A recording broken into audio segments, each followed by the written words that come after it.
sebuah negeri yang disebut Ajam, hiduplah seorang pedagang yang berkecukupan bernama Khojan Mubarok. Tetapi ia tidak memiliki anak. Pedagang Mubarok memohon kepada Tuhan agar diberikan seorang anak. Dengan doa dan harapan, akhirnya Tuhan mengizinkan permintaannya. Akhirnya lahirlah seorang putra yang diberi nama Khojan Maimun. Sejak usia 5 tahun, Khojan Maimun diajak belajar ke berbagai guru, sehingga mencapai usia 15 tahun. Kemudian ia dinikahkan dengan anak pedagang kaya yang cantik parasnya, namanya Bibi Zainab. Setelah pernikahannya, Khojan Maimun memberikan hadiah kepada istrinya, berupa sepasang burung, tiung betina, dan bayan jantan sebagai hiburan selama ia berada di laut untuk urusan berdagang. Suatu hari, Khojan Maimun akan berangkat berdagang dan ia meminta izin kepada istrinya. Lalu ia memberikan pesan pada Bibi Zainab agar berbicara dengan burung-burung tersebut jika merasa kesepian. Ketika Khojan Maimun sedang berdagang, datanglah anak Raja Ajam yang tertarik oleh kecantikannya, Bibi Zainab. Dengan bantuan seorang perempuan tua, anak raja mencoba mendekati Bibi Zainab. Pada suatu malam, Bibi Zainab berpamitan kepada Tiung, hendak menemui anak raja itu.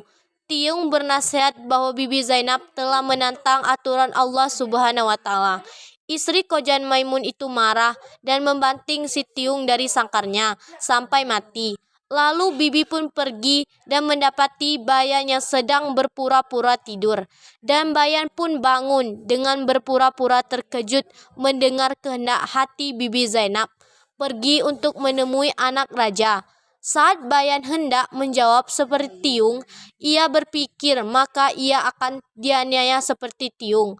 Akhirnya bayan berkata, "Wow, si Tiang baik parasnya, pergilah dengan segera mendapat anak raja itu." "Baiklah Tuan, sekarang pergilah karena telah dinanti anak raja itu. Apakah yang dicari oleh manusia di dunia ini selain kehormatan, kesabaran, dan kekayaan? Adapun akan hamba Tuan ini seperti hanya seekor unggas bayan yang dicabut bulunya oleh seorang istri pedagang." Dan bayan pun bercerita dengan maksud agar Bibi Zainab lalai, karena yang setiap malam Bibi Zainab selalu berkeinginan mendapatkan anak raja itu, dan setiap berpamitan dengan bayan diberikan ia kisah-kisah hingga sampai 24 kisah dan 24 malam. Burung tersebut bercerita hingga akhirnya Bibi Zainab pun insaf terdapat perbuatannya dan menunggu suami Khojan Maimun pulang dari merantaunya. Hingga Khojan Maimun pulang dari merantaunya, bayan yang bijak dapat menyekap istri tuannya dan perbuatannya menentang itu, dan ia dapat menjaga nama baik tuannya serta menyelamatkan pernikahan tuannya. Suatu hari, bayan mengenal seekor bayan yang mempunyai 3 ekor anak yang masih kecil. Ibu bayan pun bercerita kepada anak-anaknya dengan menasihati supaya jangan berkawan dengan anak yang tinggal berdekatan.